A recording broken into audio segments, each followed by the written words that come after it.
I remember getting out of prison in 2009. And when I got out of prison in 2009, I had a job. Because, see, I was in work release. But that job that I was working in work release, it wasn't making enough money. Because I had a dream and I had a goal.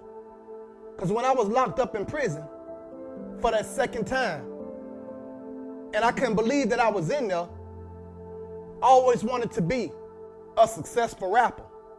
But when I got in prison and I started talking to that guy that was in prison, and I was telling him everything I was doing when I was out, and that I wanted to be successful. And when that guy told me, Kent, if you want to be successful, you need to give your life to God. I asked him, I said, so you telling me that if I wanted to be successful in music, I had to give my life to God? He says, yes, you have to give your life to God if you want to be successful. He said, just come to church with me. And I started going to church with him. They had church 7 days a week in prison. I started going to church with him in there. And the more and more I started going, I started falling in love with Christ. I started building that personal relationship. Because see, Matthew 6:33 says, seek ye first the kingdom of God and its righteousness, and all things shall be added unto you. So I started seeking God. And see, Proverbs 3:5-6 says, trust in the Lord with all thine heart, and lean not into thine own understanding. In all thy ways acknowledge him, and he shall direct thy path. And see, I was leaning on my own understanding. I was leaning on the understanding of what my friends was telling me. I was leaning on the understanding of what these rappers was telling me on TV. And I just kept making so many bad choices and mistakes. I kept finding myself in jail and in prison, in trouble, because I was leaning on my own understanding. But the more and more I kept going and building that personal relationship with Christ, I ended up falling in love with God in prison and giving my life to Christ in prison. I knew that I had to change the kind of music that I was making, because falling in love with Christ, I didn't want to promote that negative music which I was making before I went to prison. That was promoting violence, sex, drugs, and guns. So right then, I put a plan together. I knew what I wanted. I had a vision. I wanted to start my own Christian record label. So I started rapping in there, and I had my mind set. So when I went to work release, I had a job at Liberty Tire Recycling. We would take these big tires, truck tires, and put them in these machines, and the machine would chop these tires up and make tire mulch. So I had a job when I got out. So what I did, when I got my income tax money, I took that money and I started working on my first CD from the music I had wrote when I was in prison. So I paid for my own production. I paid for my own studio time. I paid for my own beats. I just paid for everything, for promoting it, for advertising. It came out my money, right? The money I had used from my income tax. Because look, I told you when I was in there, I knew what I wanted. I knew I wanted to be a successful Christian rapper with my own record label. So I had a plan. And see, that's why I tell you, you got to have a plan. What do you want? See, so many people go through life like an accident. They don't know what they want. And they make so many mistakes because they don't know what they want. So you got to know what you want. And once you figure out what you want, you go after it with all your might, heart, and audacity. Sometimes you might have to take courses. You might have to take classes. You might have to get with mentors. Turn off the TV. You might have to stop hanging out with friends. Stop going to the club. You got to be focused. But it all starts with knowing what you want. And when you know what you want, you figure out how are you going to get there. See, I knew I needed money. I knew what I wanted, and I knew I needed money to start my own record label. Because guess what? It takes money to get in the studio. It takes money to buy beats. It takes money for PR to promote yourself. It takes money to get in magazines. Everything takes money. It takes gas money to get around, to promote your music. It takes money to get around and do shows when you first get yourself out there. So I knew what I wanted. And I knew that I had to have a job. See, because when I got out, I could have easily went back to the dope game, right? I was a big time drug dealer when I was out. And I could have easily went back to my family and said, look, put me on. I need some money. I want to start this record label up. Put me on. Give me some drugs. Let me get back in the game and make some money. But I told myself I wasn't going back. I said, no matter what, I was going to keep my faith in the good man above. Yes, sir. I said I wasn't going back. So that's what prompted me to stay with that job until I started looking for another job because I needed more money. Because the little money I was making, that $350 a week, that wasn't nothing. That wasn't nothing compared to the dreams and goals and plans that I had. I needed more money. I needed a job that was going to bring in some big money. Money like when I was selling drugs. So I remember quitting that job to find another job. And I didn't just quit the job. I already had another job lined up. So I tell you this. If you have a job, do not quit your job until you have something else lined up. And see, I had something else lined up before I quit my job, right? So I started throwing newspapers because I felt that newspapers would probably make more money than the job I was doing at Limited Tire Recycling, making $350 a week. Man, I started doing that newspaper job. It was making a little bit of money, but my car ended up blowing the engine. Because we used to have to put all the newspapers in the back of the car, ride through the neighborhoods, and throw the newspapers out the window into the yards. And man, my engine ended up blowing up. So I couldn't throw newspapers no more. So I started looking for another job. I had a friend, he told me about multi-level marketing. Man, I got into multi-level marketing. I was not good at all into multi-level marketing. But I tried it. I remember going to my cousin one day, and I tried to sell my cousin some cable through the multi-level marketing. Because see how multi-level marketing work is you work your way up to the top with sales. And if you're the leading salesman, hey, they might give you a new Beamer, Mercedes-Benz, if you work your way to the top. But I couldn't even work my way to the top. I couldn't even make no money, man. I wasn't good at it. I remember going to my cousin and trying to sell him some cable. My cousin said, you need to get a real job. It hurt my feelings, man, because it's my cousin. I'm thinking he going to be looking out for me. But see, I had the drive and the ambition because I knew what I wanted, like I told you before. So I knew it took money, so I'm searching for that right job that was going to bring me the income that I need to be able to start a record label. So I already knew my vision. I already knew my goal. I already knew where I wanted to go. And that's what I'm trying to tell you. You got to know where you want to go. And once you know where you want to go, it's going to direct your life. It's going to direct your path. It's going to tell you what kind of job you need to have. It's going to tell you what kind of people you need to hang out with. How much money you can spend. I knew what I wanted. And I was going after it. I was determined. I wasn't letting nothing stop me. I remember trying to find a trucking job. Man, that was so hard, man. I remember going to the unemployment office. But before I went to the unemployment office, I had picked up this handbook. And I started studying the trucking handbook. And I ended up passing the 50 questions that they had on there to get my restrictions for my CDLs. And I took them restrictions. And I went to the job link. And I talked to this lady and I told her, look, I want to get my CDLs, but I don't have the money to pay for it. I heard y'all had a program where y'all would help people to get their CDLs in this program. I showed the lady my restrictions. So when she looked at my restrictions, she was like, man, you ain't playing. You already going at it. Like you already showing me that you want it. And you want it bad. See, the thing is, what I extracted out of it, let me tell you this. If a person see that you are trying, they'll get behind you, man. But if a person see you ain't even trying at all, They're going to keep on passing. Ain't nobody going to help you if you ain't trying to help yourself.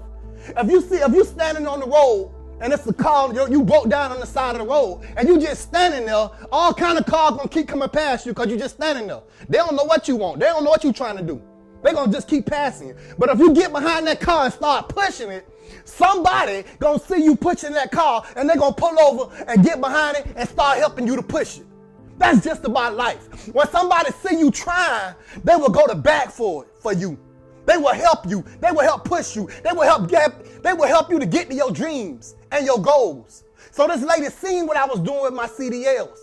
She seen that I had my restrictions. She said, I'm going to help you to get your CDLs. She put me in that program. I ended up going through that program. Obama had the program at the time. He was giving away money through a grant. They paid $5,500 for me to get my CDLs in that program. I ended up getting my CDLs after 3 weeks. They told me that they would find me a job, but they said since I have a felonies on my record, I have to find my own job. But they said, yeah, we'll help you to get your CDLs, but we can't find you a job because of your felonies. Now, if I didn't have no felonies, yes, they would have found me a job. Anybody out there that don't have felonies, they will help you find a job if you want to go through trucking school. So I told them, don't worry about it. I'll find my own job. Just help me to get my CDLs. They ended up helping me to get my CDLs. Now here I am with the CDLs in hand. I started filling out all these applications, sending them in, thinking I'm finna get this job. Like, yeah, I got my CDLs. I'm finna make some big money now. Now I'm finna have the money that I need to promote my music, to get in the studio, to do everything I needed to do to be successful in this music business with my own record label. I started filling out all these applications and sending them in.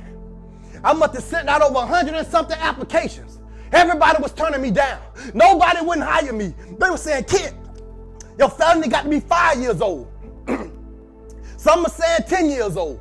Some are saying indefinitely. We don't even hire felons. Man, you got to know how discouraging that was. But guess what? The big bro KO wasn't giving up because I knew I had a plan. So when oppositions and adversity arrive, it's not there to tear you down. It's there to make you stronger. And I knew I had a plan. I had a goal to reach to the top, to have my own record label, to be a successful Christian rapper. So I didn't let that stop me. I just kept filling out them applications. Even though I filled out over 100 and something applications, I kept filling them out and sending them in because I knew that God was going to open the door.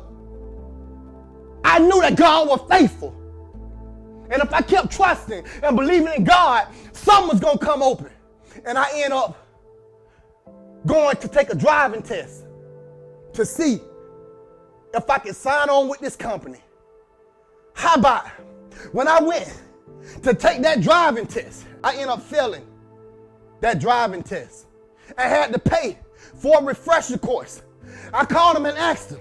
I said, hey man, I got my CDLs, but I'm having problems backing up because it's been so long since I had my CDLs. It's been over a year and something. But between then, I didn't stop working. I was doing temp jobs, right? So let me go back a little bit. Even though that I couldn't find a job, I had my CDLs for that year, and everybody was turning me down. I started working on temp services, working on the back of the garbage truck, working on somebody that had a box truck with a sleeper that would hire me until I was able to get a trucking job. So I went through like 2 jobs of temp service. I remember that temp service, working on the back of that garbage truck. Man, I was only making $200 and some a week. And I had to take $50 out that $200 and some a week and give it to my auntie who I was living with at the time. Man, I still was filling out them applications while I was on that temp service because I knew that I had a bigger goal. I know that I had a bigger dream than just working on the back of the garbage truck. I wanted to be a successful Christian rapper with my own record label. And I knew working on the back of the garbage truck wasn't going to get me there, making no $200 a week. I had a plan and I had a goal. And by any means necessary, I was going to reach my goal. I don't care what it took. I don't care what adversity and oppositions, what mountains, whatever came along. I was going to reach my goal. And nothing gonna stop me. I was determined. I had a plan. And you got to be determined. You got to have a plan. I don't care what adversity and oppositions and mountains come your way. You got to have a plan. You got to know that your goal and your dream is way bigger than this adversity and oppositions that's coming along. What is your perspective? And I knew what I wanted. I kept filling out them applications. And I remember when I couldn't back that truck in, I called for that refresher course. They charged me $100 to teach me how to back up a trailer. I remember at the time I didn't have it. I had to go to my cousin and ask my cousin, would she let me borrow $100 so I can take this refresher course and have them to teach me how to back this trailer in. She gave me the $100. I ended up going and letting them teach me how to back up a trailer. Oh man, once they taught me how to back up a trailer, I remember filling out some more applications, sending them in. It was this other company that told me to come to Jacksonville. They said they would hire me. They said they had to look at my background and checked everything out. I ended up catching a bus ticket and going to Jacksonville. When I get to Jacksonville and I get an orientation, here come this man telling me that I got all these felonies on my record and they can't hire me. I said, well, look, man, I thought y'all looked it over everything before y'all brought me up here, because they supposed to look over everything before they bring you up there. But they didn't look over everything. They just brought me on up there. And when I got there, I'm thinking I got a job. I'm finna go to work. And next thing I know, this man come out telling me that I got felonies on my record and he can't hire me. They have to send me back home. They end up sending me back home to Orlando, Florida. I'm started filling out applications because I knew I had a dream. I knew I had a goal. And I knew that this wasn't it. I know what I was going through was just temporary. I knew that God had a plan for me. And it was way bigger than this. And you got to know that God got a plan for you. And it's way bigger than your circumstances that you're in right now or what you're going through right now. God's got a plan for you. So don't give up. I don't care what comes your way. What adversity and oppositions come your way. You keep striving. You keep going. Never give up. And I'm telling you, man, you put your faith in God and you believe, and God will get you to the top, because I knew I had a plan and I knew that this wasn't it. And if I kept trusting in God, then God would make a way. God is faithful, and I knew he'll make a way if I just continued to trust in him. And I kept continuing to trust in him, and I kept filling out them applications. And it was another company that told me to come to Georgia, and they would give me a chance if I could come up there and back that truck in without making any mistakes. I remember calling my auntie and telling my auntie, look, auntie, there's a job offer in Georgia. Listen, I got several aunties. Since my mama and my daddy passed, my mama had all kind of sisters. And these are my aunties that been with me all the way up. I remember calling one of my aunties and telling her, auntie, I need you to ride with me up to Atlanta, Georgia. I'm finna try to get this job. I'm gonna rent this rental car from the airport. You drive with me. You drop me off. And you take my rental car back and drop it off for me, because I got faith and I know that I'm gonna get this job. They said if I can back this trailer in, they would give me the job. So auntie, just ride with me and drop me off, and I'm gonna back this trailer in and I'm gonna get this job. And I had my auntie to ride with me. She ended up dropping me off and she started heading back to Florida. Now here I am in Atlanta. I know I ain't have there was no other way. I had to pass this. It was either do or die. They said if you don't pass, we sending you home. So I would have had to find a bus ticket or a plane ticket if I didn't pass this test. So I had faith. I knew that God was faithful. And I got in that truck and I started doing the road test while the instructor sitting next to me. We started riding. I did good on the driving test. He told me to back this truck up into this hole. When he told me to back this truck up into this hole, I got nervous because I knew I had them fail once, but I had faith. I was nervous, but I had faith. I was going to back this thing in. I knew I had just paid $100 more for a refresher course to back up a trailer, and I did good. So I backed that trailer up on in there. And guess what? I ended up getting the job. See, I was determined. I wouldn't give up because I knew that was greater. And I knew that God was faithful. And listen, that was the beginning of the big bro KO, going from prison to power. That was the beginning of getting ready to start my own trucking company and be the mentor and be the author and be the motivational speaker and be the trucking owner that I am today. And I'm here to tell somebody, man, never give up on your dreams. You got to have faith. You got to trust in God. And I'm telling you, whatever you want out of life, it will happen for you. You got to know what you want, and you put your faith in it.